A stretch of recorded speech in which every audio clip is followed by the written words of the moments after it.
ಸರ್ಕಾರಿ ಹಾಸ್ಟೆಲ್ಗಳು ಅಂದರೆ ಅದರಲ್ಲೂ ಪರಿಶಿಷ್ಟ ಜಾತಿ ಮತ್ತು ಪರಿಶಿಷ್ಟ ವರ್ಗಕ್ಕೆ ಮೀಸಲಿಟ್ಟಿರುವ ಅಥವಾ ಹಿಂದುಳಿದ ವರ್ಗಗಳಿಗೆ ಮೀಸಲಿಟ್ಟಿರುವ ಹಾಸ್ಟೆಲ್ಗಳು ಅಂದರೆ ನರಕದ ಪ್ರತೀಕಗಳು ಅಂತಲೇ ಭಾವನೆ. ಅದರ ಮೇಲುಸ್ತುವಾರಿ ವಹಿಸುವವರಂತುವೆ ನರಕ ಅಂದ ಮೇಲೆ ಅದರ ಒಡೆಯರ ಪ್ರತೀಕವೆಂದೇ ಭಾವನೆ. ಹಾಗೆ ಭಾವನೆ ಜನಕ್ಕೆ ನಾವು ಹೇಳ್ತಿರೋದು.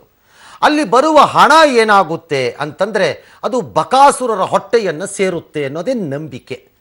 ಅಂತಹದರ ಮಧ್ಯೆ ಒಂದು ಹಾಸ್ಟೆಲ್ನ ಒಬ್ಬ ವಾರ್ಡನ್ ಅಪವಾದವಾಗಿ ಕೆಲಸ ಮಾಡ್ತಾರೆ ಅಂದರೆ ಅವ್ರನ್ನ ಹೀರೋ ಮಾಡ್ತೀವಿ. ಇನ್ನು ಏನು ಮಾಡಬೇಕು ನಾವು ನೋಡಿ.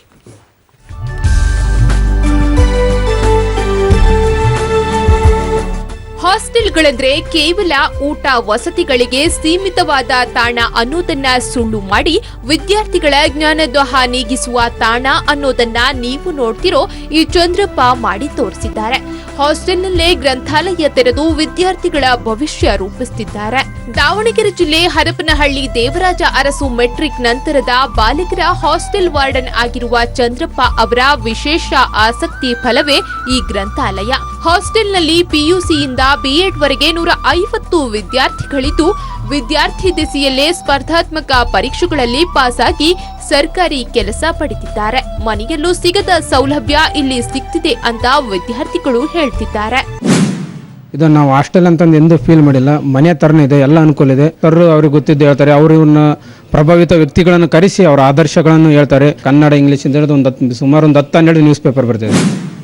ಇನ್ನು ತಾವೇ ಮನೆ ಮನೆಗೆ ತೆರಳಿ ಓದಿ ಮುಗಿಸಿರೋ ಪುಸ್ತಕಗಳನ್ನ ತಂದು ಲೈಬ್ರರಿಯಲ್ಲಿ ಪುಸ್ತಕದ ಸಂಖ್ಯೆಯನ್ನ ಹೆಚ್ಚಿಸಿದ್ದಾರೆ. ಜೊತೆಗೆ ದಾನಿಗಳ ಮೂಲಕ ಹೆಚ್ಚಿನ ದಿನಪತ್ರಿಕೆಗಳನ್ನು ತರಿಸುತ್ತಿದ್ದಾರೆ. ವಿದ್ಯಾರ್ಥಿಗಳಿಗೆ ಹಾಸ್ಟೆಲ್ ಸೌಲಭ್ಯ ಸಿಗಬೇಕು. ಅವರು ಜೀವನವನ್ನು ಉತ್ತಮವಾಗಿ ರೂಪಿಸಿಕೊಂಡು ಉತ್ತಮ ನಾಗರಿಕರಾಗಬೇಕು. ಇಲ್ಲಿಂದ ಹೊರಗಡೆ ಹೋದ್ಮೇಲೆ ಅವರೊಂದು ಉನ್ನತ ಹುದ್ದೆ ಧರಿಸಿ ಅವರ ಒಂದು ಸಾಮಾಜಿಕ ಜೀವನ ಚೆನ್ನಾಗಿರಲಿ, ಅವರ ಭವಿಷ್ಯ ಚೆನ್ನಾಗಿರಲಿ ಅನ್ನೋದಕ್ಕೆ ವಿದ್ಯಾರ್ಥಿಗಳು ಕೊಡ್ತಾ ಬಂದರು.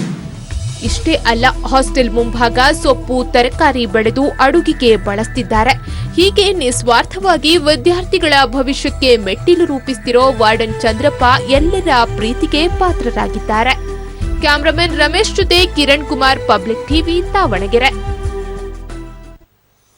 ಏನೂ ಇಲ್ಲದವರಿಗೆ ವಿದ್ಯೆಯನ್ನು ಮುಂದುವರಿಸಬೇಕು ಅಂದಾಗ ಬಡತನ ಅದಕ್ಕೆ ಅಡ್ಡ ಬರಬಾರದು ಅನ್ನುವಂತಹ ಉದಾತ್ತ ಧ್ಯೇಯದೊಂದಿಗೆ ಪ್ರಾರಂಭವಾಗಿದ್ದೇ ಹಾಸ್ಟೆಲ್ಗಳ ಕಲ್ಪನೆ ಅಷ್ಟೇ. ಸಾವಿರಾರು ಕೋಟಿ, 100 ಕೋಟಿ ರೂಪಾಯಿಗಳನ್ನು ಸರ್ಕಾರ ಇದಕ್ಕೆ ಸುರಿಯುತ್ತೆ. ಆದರೆ ಈ ಹಾಸ್ಟೆಲ್ಗಳು ವಿದ್ಯಾರ್ಥಿಗಳ ಬದುಕಲ್ಲ, ನಮ್ಮ ಬದುಕನ್ನು ರೂಪಿಸಲೆಂದೇ ಸರ್ಕಾರ ಮಾಡಿಕೊಟ್ಟಿರುವ ವ್ಯವಸ್ಥೆ ಎಂದು ನರಭಕ್ಷಕರು ತೀರ್ಮಾನ ಮಾಡಿಬಿಟ್ಟಿದ್ದಾರೆ. ಹಣಭಕ್ಷಕರು ಅಂತ ಇಟ್ಕೊಳ್ಳಿ ಅವರನ್ನು ಸದ್ಯಕ್ಕೆ. ಹಾಗಾಗಿ ಇಂತಹವರು ಒಬ್ಬೊಬ್ಬರು ಸಿಕ್ಕಿದಾಗ you feel very happy, at least ಹೀಗಿರ್ತಾರಲ್ಲ ಅಂತ. ನೋಡೋಣ ಚಂದ್ರಪ್ಪ ಏನು ಹೇಳ್ತಾರೆ ಅಂತ. ನಮಸ್ಕಾರ ಮಾನ್ಯ ಶ್ರೀ ಚಂದ್ರಪ್ಪ ಅವರಿಗೆ. ಅಣ್ಣ ನಮಸ್ಕಾರ ಅಣ್ಣ. ನೀವು ಯಾಕ್ರಿ ಹೀಗೆ ಅಂದರೆ ನೀವು ಯಾಕೆ ಬೇರೆಯವ್ರ ಥರ ಇಲ್ಲ?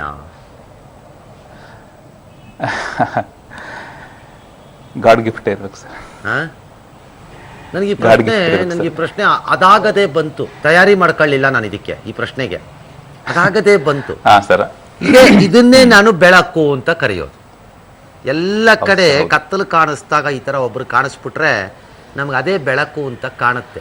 ಆಲ್ ರೈಟ್ ಚಂದ್ರಪ್ಪನವರೇ, ಯಾವಾಗ ಸೇರ್ಕೊಂಡ್ರಿ ನೀವು ಇಲಾಖೆನ? 2002 ಸರ್. 2002 ನವೆಂಬರ್ 11ಕ್ಕೆ ಈ ಡಿಪಾರ್ಟ್ಮೆಂಟ್. ಏನಾಗಿ ಸೇರ್ಕೊಂಡ್ರಿ? ನಿಲಯ ಮೇಲ್ವಿಚಾರಕರಾಗಿ ಸೇರ್ಕೊಂಡ್ವಿ ಸರ್. ನಿಮ್ಮೂರು ಯಾವುದು ಸರ್? ನಮ್ಮದು ದಾವಣಗೆರೆ ಜಿಲ್ಲೆ ಹರಿಹರ ತಾಲೂಕು ನಿಟ್ಟೂರು. ನಿಮ್ಮ ಬ್ಯಾಕ್ಗ್ರೌಂಡ್ ಏನು? ನಿಮ್ಮ ತಂದೆ ಏನು? ನಿಮ್ಮ ತಾಯಿ ಏನು? ನಮ್ಮ ತಂದೆ ಕೃಷಿಕರು ಸರ್. ನಮ್ಮದು ಬಡತನ ಹಿನ್ನೆಲೆಯಿಂದ ಬಂದಿರತಕ್ಕಂಥ ಕುಟುಂಬ. ನಮ್ಮ ತಂದೆ ತಾಯಿ, ನಾವು 7 ಜನ ಅಣ್ಣ ತಮ್ಮಂದಿರು, 2 ಅಕ್ಕ ತಂಗಿಯರು. ನೀವು ಹೇಗೆ ಓದಿದ್ರಿ ಸರ್? ನಾನು ಹಾಸ್ಟೆಲ್ನಿಂದ ಸರ್. ನನಗೆ ಪ್ರೈಮರಿ ಸ್ಕೂಲಿಂದ ಹಾಸ್ಟೆಲ್ ಹೇಗಿತ್ತು? ಆಗಿನ ಕಾಲಕ್ಕೆ ತಕ್ಕನಂಗೆ ಅವಾಗ ಏನು ಸರ್ಕಾರ ಇಲಾಖೆ ನಿಯಮ ಇದ್ವು ಆ ರೀತಿ ಅವಾಗ ಹಾಸ್ಟೆಲ್ ಇತ್ತು ಸರ್. ಅವಾಗ ಹಾಗಿದ್ರೆ ಕಾಲಕ್ರಮೇಣ ನಾವು ಸರ್ ಹೇಳಿ ಕಾಲಕ್ರಮೇಣ ನಾವು ಇಲಾಖೆಗೆ ಬಂದು ಸೇರಿಕೊಂಡಾಗ ಇಲಾಖೆ ನೀತಿ ನಿಯಮಗಳೆಲ್ಲ ಬದಲಾದವು, ಹೊಸ ಸೌಲಭ್ಯಗಳು ಕೂಡ ಬಂದವು. ಸೌಲಭ್ಯಗಳು ಬಂದಿಲ್ಲ ಅಂತ ನಾನು ಹೇಳಲ್ಲ.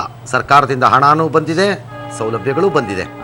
ಆದರೆ ಮಧ್ಯದಲ್ಲಿ ಹುಟ್ಟುಕೊಂಡಿರುವಂತಹ ಮಹಾಪ್ರಭೂತಿಗಳನ್ನು ನಮ್ಮ ಕೈಲಿ ತಡೆಯೋಕ್ಕಾಗಲ್ಲ. ಒಂದೊಂದ್ಸರಿ ನಾಚಿಕೆ ಆಗತ್ತೆ, ಒಂದೊಂದ್ಸರಿ ಅವಮಾನ ಆಗತ್ತೆ, ಮಕ್ಕಳ ದಿಂಬು, ಒಂದೊಂದ್ಸರಿ ಬೆಡ್ಶೀಟು. ಕೋಪ ಬರುತ್ತೆ, ಒಂದೊಂದ್ಸರ್ತಿ ರೊಚ್ಚಿಗೆ ಎದ್ದು ಸಿಕ್ಕಿದ ಕಡೆ ಬಾರಿಸ್ಬಿಟ್ಟು ತಲೆ ಹೊಡೆದಾಕ್ಬಿಡ್ಬೇಕು ಅನ್ಸತ್ತೆ. ನಾನೇ ಎಷ್ಟೋ ಸರಿ ಹಾಸ್ಟೆಲ್ ಹುಡುಗರು ನನಗೆ ಫೋನ್ ಮಾಡಿದಾಗ ಎಲ್ಲರೂ ಕಟ್ಟಾಕ್ಬಿಟ್ಟು 4 ಹೊಡೆದು ಸಾಯಿಸ್ಬಿಡ್ಬೇಕು ಅನಿಸ್ಬಿಡುತ್ತೆ, ಅಷ್ಟು ಕೋಪ ಬಂದಿರುತ್ತೆ ನನಗೆ ಒಂದೊಂದ್ಸರಿ. ಮಕ್ಕಳ ದಿಂಬು, ಬಟ್ಟೆ, ಬೆಡ್ಶೀಟು, ಅದ್ರಲ್ಲೂ ಅಕ್ರಮ. ಅದರಲ್ಲೂ ಬಿಡಲ್ಲ. ಅಂಥವರ ಮಧ್ಯೆ ಚಂದ್ರಪ್ಪನವರೇ ನೀವು ಈ ರೀತಿ ಒಂದು ರೀತಿ ವಜ್ರದ ಥರ ಹೊಳಿತಾ ಇದ್ದೀರಲ್ಲ, ನಿಮ್ಮ ನನ್ನ ಬೆಪ್ಪು ಅಂತ ಕರೀಲೋ, ಪೆದ್ದ ಅಂತ ಕರೀಲೋ, ಅನ್ಬಿಲೀವಬಲ್ ಫೆಲೋ ಅಂತ ಕರೀಲೋ, ಏನಂತ ಕರೀಲಿ ಸರ್? ಅದಕ್ಕೆ ಪ್ರೇರಣೆ ಅಂತಂದ್ರೆ ಹಾಂ ಮುಖ್ಯವಾಗಿ ಹೇಳಿ. 2010ನೇ ಸಾಲಿನಲ್ಲಿ ನಮ್ಮ ದಾವಣಗೆರೆ ಜಿಲ್ಲೆಗೆ BS ಪ್ರದೀಪ್ ಅಂತ KAS ಅಧಿಕಾರಿಗಳು ಜಿಲ್ಲಾ ಅಧಿಕಾರಿಗಳಿಗೆ ಬಂದರು. ಓಕೆ. ಬಂದ ಮೇಲೆ ಅವರು ಬಹಳ ದೂರದೃಷ್ಟಿ ಇರತಕ್ಕಂಥ ಒಬ್ಬ ವ್ಯಕ್ತಿ ಮತ್ತು ವಿಚಾರಶೀಲ ಹಾಗೂ ಒಂದು ವಿಭಿನ್ನ ದೃಷ್ಟಿಕೋನ ಇರತಕ್ಕಂಥ ವ್ಯಕ್ತಿ ಅವರು. ಅವರು ಒಂದು ಪ್ರತಿ ಜಿಲ್ಲೆಯ ಪ್ರತಿ ವಿದ್ಯಾರ್ಥಿ ನಿಲಯಗಳಲ್ಲಿ ಸರ್ವತೋಮುಖ ಅಭಿವೃದ್ಧಿಗೆ ಸಂಬಂಧಪಟ್ಟಂಗೆ ಗ್ರಂಥಾಲಯಗಳನ್ನ ಹೆಚ್ಚಾಗಿ ಸ್ಪರ್ಧಾತ್ಮಕ ಪರೀಕ್ಷೆಗಳಿಗೆ ಸಂಬಂಧಪಟ್ಟಂಗೆ ಪುಸ್ತಕಗಳನ್ನ ಒಂದು ಸೌಲಭ್ಯ ಅವರು ಕೊಟ್ಟರು ನಮ್ಮ ಇಲಾಖೆಗೆ. ಅವರೇ ನಮ್ಮ ಒಂದು ಗಾಡ್ ಫಾದರ್.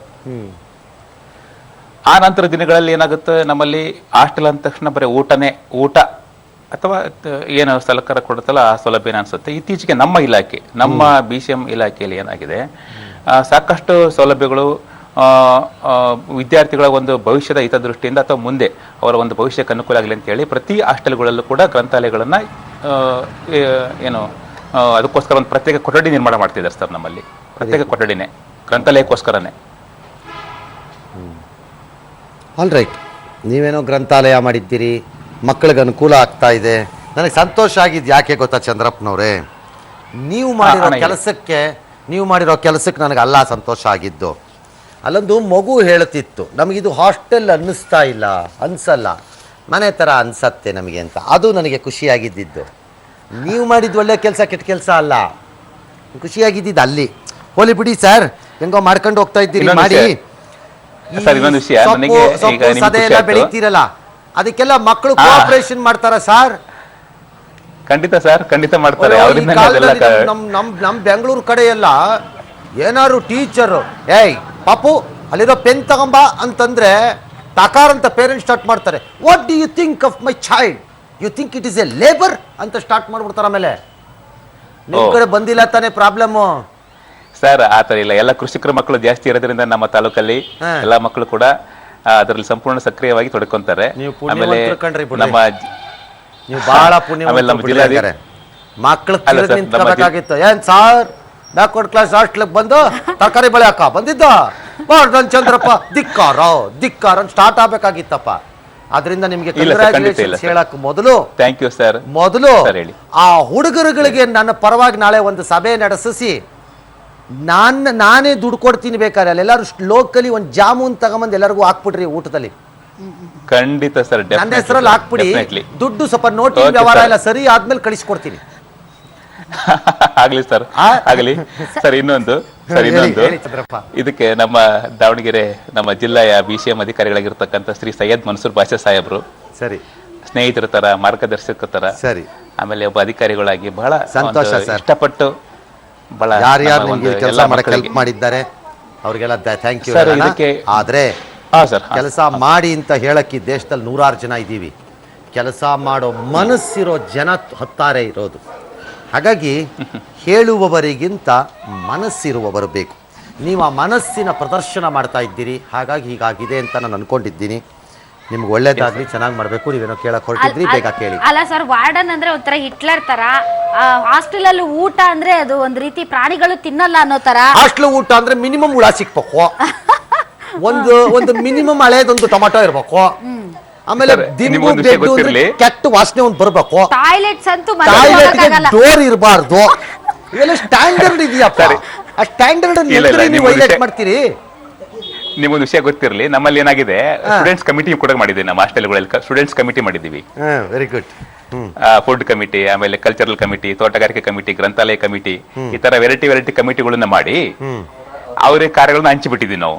ಸರಿ. Monthly meeting, monthly team change ಆಗುತ್ತೆ. ಅವರು ಅವ್ರವ್ರ ಅನುಭವಗಳನ್ನು ಹೇಳ್ತಾರೆ. ಆಯ್ತು. ಆಮೇಲೆ ಊಟ ಏನಾದ್ರು ಸರಿಯಾಗಿ ಹೇಳಿದ್ರೆ ಅವ್ರವ್ರೆ ಕರೆಕ್ಷನ್ ಮಾಡ್ಕೊಂತಾರೆ. ಯಾರು ಅಕ್ಕಪಕ್ಕ ಮಕ್ಕಳನ್ನ ನಿಲ್ಲಿಸ್ಕೊಂಡಿದ್ದೀರೋ, ಒಬ್ಬರೇ ನಿಂತಿದ್ದೀರೋ? ಸರ್ ನಾನು ಇಲ್ಲೇ ಒಬ್ಬನೇ ಇದ್ದೀನಿ ಸರ್, ಇಲ್ಲಿ ನಿಮ್ಮ ಸ್ಟುಡಿಯೋದಲ್ಲಿ ಒಬ್ಬನೇ ಇದ್ದೀನಿ. ಸರಿ, ಎಲ್ಲ ಮಕ್ಕಳಿಗೆಲ್ಲ ಹೇಳಿ ಒಳ್ಳೇದಾಗ್ಲಿ, ನಿಮಗೂ ಒಳ್ಳೇದಾಗ್ಲಿ, ಶಕ್ತಿ ಚೆನ್ನಾಗಿರ್ಲಿ. Thank you. ಈ ಮನಸ್ಸು ಕಲುಷಿತವಾಗದೇ ಇರಲಿ ಅಂತ ಅಷ್ಟೇ ನಾನು ಬಯಸೋದು. ಥ್ಯಾಂಕ್ ಯು ಶ್ರೀ ಚಂದ್ರಪ್ಪ ದಾವಣಗೆರೆಯಿಂದ. ಒಂದು ವಿರಾಮದಿಂದ ವಾಪಸ್ ಬರೋಣ. ಬಂದ ಮೇಲೆ ಉಳಿದ ಸುದ್ದಿ ನೋಡಿ.